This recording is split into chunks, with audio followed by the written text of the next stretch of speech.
Hello বন্ধুরা, আপনারা সবাই কেমন আছেন? আমি সবিতা আচার্য। আজ আমি প্রথম রান্নার ভিডিও বানাচ্ছি। আজ আমি মটন বানাবো। বন্ধুরা, এই যে আমি মটনটাকে ম্যারিনেট করতে দিলাম। এতে আদা বাটা, রসুন বাটা, পেঁয়াজ বাটা, জিরে গুঁড়ো, ধনে গুঁড়ো, লঙ্কার গুঁড়ো সব দিয়ে এটাকে ম্যারিনেট করতে দিলাম। আমি একটু পরে এটাকে বানাবো। পেঁয়াজটা একটু লাল লাল হয়ে আসছে। আমি পেঁয়াজের সাথে একটু আলুগুলো সামান্য লাল লাল করে ভেজে নেব। এই যে দেখুন বন্ধুরা, আমার পেঁয়াজটা লাল হয়ে গেছে।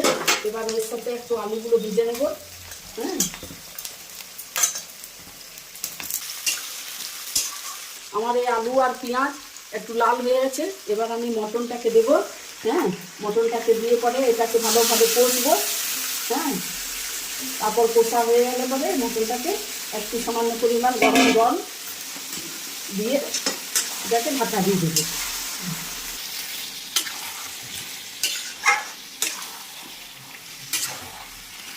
এটা আমি যত কষবো তত এটা খাবার স্বাদ খুব ভালো লাগবে। এটা তেলটা যখন ছেড়ে যাবে তখন জানবো এটা কষা হয়ে গেছে। তারপরে আমি এটাতে জল দিয়ে দেবো। মটনটা কষা হয়ে গেছে। হ্যাঁ, জল ঢেলে দেবো। ভাতটা এবার হতে থাকবে। বন্ধুরা, আমার মটন বানানো হয়ে গেছে। আমি একটু সামান্য ধনেপাতা ছড়িয়ে দিলাম। বন্ধুরা, আমার ভিডিও যদি আপনাদের ভালো লেগে থাকে তাহলে আপনারা আমার ভিডিওটাকে লাইক করবেন অ্যান্ড শেয়ার করবেন অ্যান্ড সাবস্ক্রাইব করবেন।